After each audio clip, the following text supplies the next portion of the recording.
बच्चों, बहुत स्वागत है आप लोगों का आज की क्लास में। मैं हूं आपका केमिस्ट्री टीचर सुनील यादव। बच्चों, मैं बहुत ही महत्वपूर्ण प्रश्नों को लेकर आज आपके साथ हूं। बच्चों, मेरा टॉपिक आज जो मैंने लिया है वो है तार्किक प्रश्न संग्रह। बच्चों, बहुत ही महत्वपूर्ण ये प्रश्न है। ये तार्किक प्रश्न है जो अध्याय के बीच में है ना। सामान्यतः किसी टॉपिक को कोरिलेट नहीं करते, लेकिन जब आप देखेंगे कि मार्केट में जब आप देखेंगे ना कि आपके पास कुछ परीक्षा अध्ययन, परीक्षा बोध, परीक्षा प्रबोध और इस तरह की जो अलग अलग तरह की जो गाइड है आपके पढ़ने की सुविधा के लिए आप मार्केट में अवेलेबल होती हैं, तो ऐसी पुस्तकों में इस तरह के प्रश्नों का एक बहुत ही अच्छा संग्रह होता है और बहुत ही महत्वपूर्ण प्रश्न होते हैं ये। बच्चों, जिनके आंसर आपकी पाठ्यपुस्तक में उतने सटीक तरीके से नहीं होते हैं, लेकिन आप बिंदुवत ना होने की वजह से आप उनको उतनी अच्छे तरह से नहीं निकाल पाते। तो इसीलिए मैंने इन प्रश्नों को भी आपके सामने लेने का प्रयास किया है और ये आपके लिए बहुत ही महत्वपूर्ण होने वाले हैं। तो बच्चों, अंत तक वीडियो को पूरा देखिएगा, बिना स्किप किए देखिएगा, ठीक है। तो मैंने यहां पर कुछ प्रश्न लिए हैं बच्चों। पहला प्रश्न मैंने आपके सामने लिया हुआ है, PCl5 ज्ञात है जबकि NCl5 अज्ञात है। बच्चों, कहने का मतलब यह है कि नाइट्रोजन के जो पेंटाहेलाइड हैं, है ना, तो नाइट्रोजन के जो पेंटाहेलाइड है वो पॉसिबल नहीं है, मतलब वो कभी नहीं बनते। जबकि उसी वर्ग के जो अन्य पेंटाहेलाइड हैं जैसे फास्फोरस, आर्सेनिक, एंटीमनी, बिस्मथ, तो इनके पेंटाहेलाइड जो है वो पॉसिबल होते हैं। इसीलिए एक बहुत साधारण सा ये प्रश्न यहां पर हमारे सामने आता है कि NCl5 ज्ञात है और PCl5 ज्ञात है और NCl5 अज्ञात है, क्यों? तो ये पहला प्रश्न है। बच्चों, मैंने इसमें दूसरा जो प्रश्न लिया हुआ है, H2O द्रव है जबकि H2S गैस। H2O और H2S दोनों ही, जिसमें जो केंद्रीय परमाणु है ऑक्सीजन और सल्फर, दोनों ही एक ही वर्ग के तत्व हैं जो कि हाइड्रोजन से क्रिया करके हाइड्राइड बना रहे हैं। यानी जल भी एक हाइड्राइड और सल्फर जो हाइड्रोजन सल्फाइड है वो भी एक हाइड्राइड है। बच्चों, फिर भी एक की भौतिक अवस्था जो है वो तरल है, वो लिक्विड है, जबकि दूसरे की जो भौतिक अवस्था वो गैस है। तो इनमें ये डिफरेंस क्यों है, हम इस प्रश्न के उत्तर के बारे में भी जानेंगे। बच्चों, एक महत्वपूर्ण चीज, तीसरा प्रश्न आपके सामने है जो कि बहुत ही ज्यादा इंपॉर्टेंट है। लास्ट ईयर भी एग्जाम में पूछा गया है और संभावना इस बार भी इस प्रश्न के आने की सबसे प्रबल है, आ सकता है एग्जाम में। तो ध्यान दीजिए बच्चों, अंतरा हैलोजन यौगिक किसे कहते हैं? अंतरा हैलोजन यौगिक किसे कहते हैं?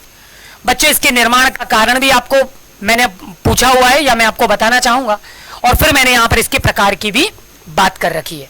तो बच्चों, ये तीन महत्वपूर्ण प्रश्न हैं, एक एक करके हम इन सभी प्रश्नों के संदर्भ में जानकारी लेंगे। तो बच्चों, जो पहला प्रश्न है वो आपके सामने मेंशन कर देता हूं। पहला प्रश्न है, PCl5 ज्ञात जबकि NCl5 अज्ञात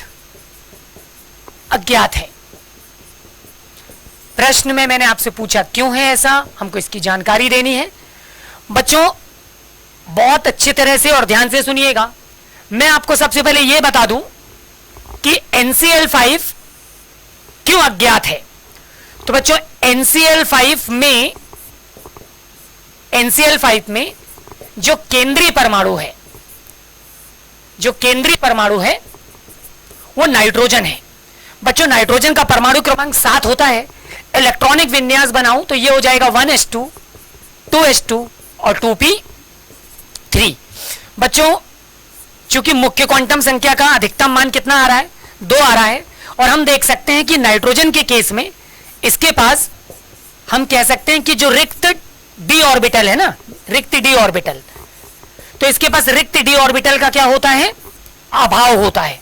यानी साधारण सी बात में यह कहना चाहता हूं कि NCl5 में जो केंद्रीय परमाणु है नाइट्रोजन, उसके इलेक्ट्रॉनिक विन्यास से हमको पता चलता है कि उसके पास रिक्त d ऑर्बिटल का अभाव है, उसके पास कोई भी रिक्त d ऑर्बिटल उपलब्ध नहीं है।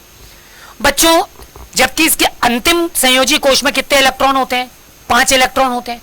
तो बच्चों, इसमें 3 इलेक्ट्रॉन को ग्रहण करके -3 ऑक्सीकरण अवस्था प्रदर्शित करने की प्रबल प्रवृत्ति होती है, लेकिन इसमें कोई भी धनात्मक ऑक्सीकरण अवस्था जैसे कि +5 संभव नहीं होती, क्योंकि इसके पास क्या मौजूद नहीं है बच्चों, रिक्त d ऑर्बिटल मौजूद नहीं है। तो बहुत अच्छी तरह से समझिए कि जो नाइट्रोजन है वो -3 ऑक्सीकरण अवस्था में ही अधिक स्थायी यौगिक बनाने का प्रयास करेगा, जबकि इसके पास वीकेंड डी ऑर्बिटल उपलब्ध ही नहीं है, तो ये +5 जैसी ऑक्सीकरण अवस्था को प्रदर्शित करने में असमर्थ होगा। और यही एक सबसे महत्वपूर्ण रीजन है बच्चों कि जो NCl5 जैसे यौगिक हैं ये अज्ञात हैं, या हम ऐसा कहते हैं कि जो नाइट्रोजन है वो NCl5 जैसे पेंटाहेलाइड का निर्माण नहीं कर पाएगा।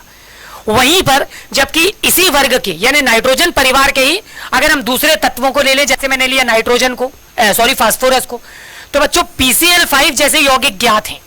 इनके ज्ञात होने का पहला कारण कि फास्फोरस, PCl5 में फास्फोरस केंद्रीय परमाणु, इसका परमाणु क्रमांक 15 है।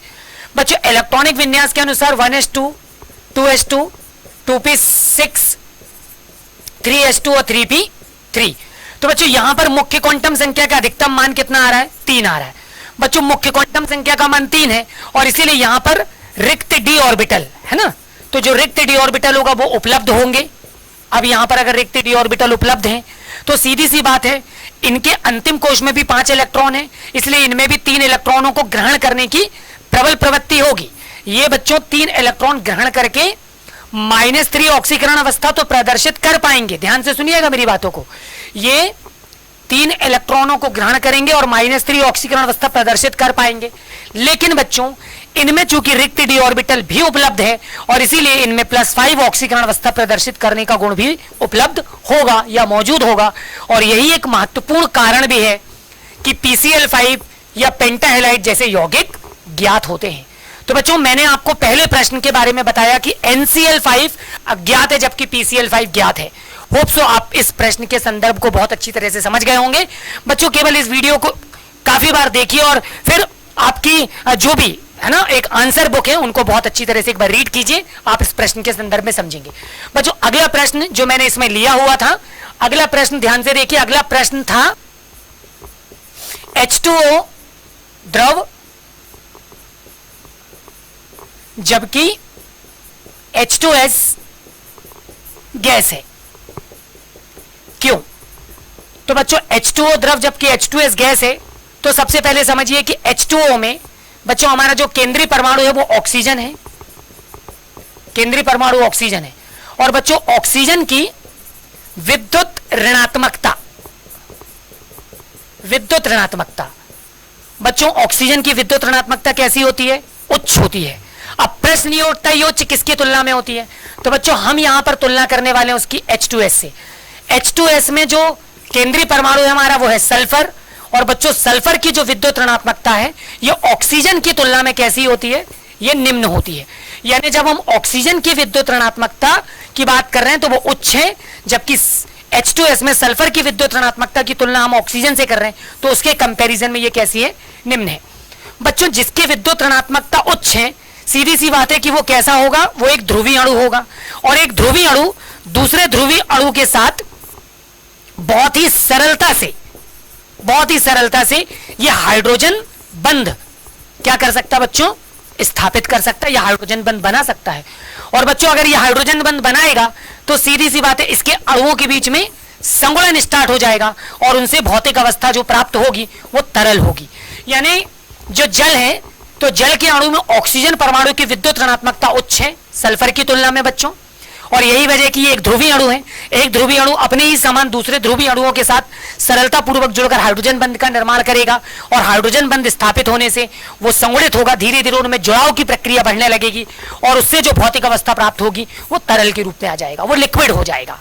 आगे मेरी बात समझ में आपको?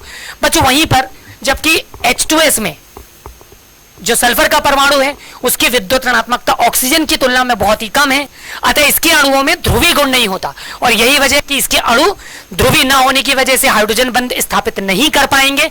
और बच्चों चूंकि उनमें हाइड्रोजन बंध का अभाव होगा वो हाइड्रोजन बंध बनाने में असमर्थ होंगे, और यही वजह एक महत्वपूर्ण भी है कि जो H2S है वो केवल गैसीय अवस्था को प्राप्त होंगे, उनमें संगुणन की प्रक्रिया नहीं होगी। बच्चों तीसरा महत्वपूर्ण प्रश्न मैंने आपके सामने जो लिया था वो था अंतरा हैलोजन यौगिक। अंतरा हैलोजन यौगिक बच्चों बहुत अच्छी तरह से समझिए कि अंतरा हैलोजन यौगिक क्या होते हैं। बच्चों अगर हम आवर्त सारणी की बात करें तो आवर्त सारणी में 17th है ना, 17th वर्ग के जो तत्व हैं बच्चों, जिनको मैं एक्स से रिप्रेजेंट करता हूं, उनमें फ्लोरीन, क्लोरीन, ब्रोमीन, आयोडीन और एस्टाटिन जैसे तत्व शामिल हैं। बच्चों एस्टाटिन एक रेडियो एक्टिव तत्व है, ये रेडियो एक्टिव है, ठीक है। इस रेडियो एक्टिव तत्व को अगर मैं छोड़ दूं तो शेष ये जो तत्व हैं इनको हम कहते हैं ये हैलोजन है, ये हैलोजन है, ठीक है। बच्चों इन हैलोजन तत्वों में जब मैं फ्लोरीन की विद्युत ऋणात्मकता, ठीक है ना, फ्लोरीन की विद्युत ऋणात्मकता की तुलना शेष तत्वों से कर दूं, क्लोरीन, ब्रोमीन और आयोडीन से कर दूं, तो मैं ये बता दूं कि फ्लोरीन की जो विद्युत ऋणात्मकता इन सभी से कैसी होती है, उच्च होती है। आई बात समझ में। और बच्चों यही वजह है कि फ्लोरीन, क्लोरीन, ब्रोमीन और आयोडीन से यानी अपने ही ग्रुप के इन तत्वों से संयोजित होकर वो क्या करने लगती है, वो यौगिक का निर्माण करने लगती है। इस तरह बच्चों 17वें वर्ग के ये जो तत्व है ना, 17th वर्ग के, जिनको हमने हैलोजन कहा, तो इन तत्वों में अपने ही वर्ग के तत्वों से क्रिया करके यौगिक बनाने की प्रवृत्ति होती है। और चूंकि 17वें वर्ग के तत्वों को हम हैलोजन कहते हैं, और यही वजह है चूंकि वो अपने ही ग्रुप के साथ मिलकर यौगिक बना रहे हैं, यौगिक का निर्माण कर रहे हैं, इसीलिए बच्चों हमने इनको क्या नाम दिया हुआ है, अंतरा हैलोजन यौगिक, ठीक है। बच्चों अंतरा हैलोजन यौगिक बनने का कारण महत्वपूर्ण है, और वो कारण यह है कि जब हम देख रहे हैं कि फ्लोरीन की विद्युत ऋणात्मकता शेष तत्वों की विद्युत ऋणात्मकता से बहुत ज्यादा है। एक उदाहरण के तौर पर जस्ट कुछ न्यूमेरिक वैल्यू लेकर आपको समझाने की कोशिश कर रहा हूं। अगर मान लेते हैं कि फ्लोरीन की विद्युत ऋणात्मकता 100 है, तो यहां पर बाकी शेष जो है क्लोरीन, ब्रोमीन, आयोडीन, इनकी विद्युत ऋणात्मकता केवल 10 होगी। तो इनकी विद्युत ऋणात्मकताओं में लगभग 90 का अंतर होता है, यानी जो अंतर है वो बहुत ज्यादा होता है। और यही वजह कि इनके अंदर प्रवृत्ति आ जाती है कि जो उच्च विद्युत ऋणी तत्व है वो निम्न विद्युत ऋणी तत्वों के साथ संयोजित होकर यौगिक का निर्माण करने लगता है, जिनको हमने अंतरा हैलोजन यौगिक की श्रेणी में रखा। बच्चों अंतरा हैलोजन यौगिक में मैंने आपको प्रकारों के बारे में भी बताया था, तो बच्चों याद रखिए कि जो अंतरा हैलोजन यौगिक है, अंतरा हैलोजन यौगिक, तो बच्चों अंतरा हैलोजन यौगिक को हम ABN से रिप्रेजेंट कर रहे हैं। बच्चों जहां पे मैं आपको N के बारे में बताऊंगा, N की वैल्यू 1 हो सकती है, N की वैल्यू 3 हो सकती है, 5 हो सकती है और बच्चों 7 हो सकती है, ठीक है। N की वैल्यू जब आप 1 रखेंगे तो आपको AB टाइप के अंतरा हैलोजन यौगिक मिलेंगे, जब आप 3 रखेंगे तो AB 3 टाइप के मिलेंगे, जब आप नेक्स्ट रखेंगे तो ये AB 5 टाइप के मिलेंगे, और बच्चों जब आप नेक्स्ट वैल्यू रखेंगे तो आपको AB 7 टाइप के मिलेंगे। बच्चों इनको बोलते हैं डाई एटॉमिक अंतरा हैलोजन यौगिक, ये कहलाते हैं टेट्रा एटॉमिक, ये कहलाते हैं हेक्सा एटॉमिक और ये कहलाते हैं ऑक्टा एटॉमिक। तो बच्चों इस तरह से ये 4 तरह के हमारे पास अंतरा हैलोजन यौगिक होते हैं। तो बच्चों आज मैंने आपको तार्किक प्रश्न के संग्रह के बारे में बताया और मैंने आपको टॉपिक्स को रिलेट करके दिए। बच्चों इसी तरह के कुछ और भी इंटरेस्टिंग वीडियो के साथ आपसे बहुत जल्दी मुलाकात होगी, तब तक अपना ख्याल रखिए।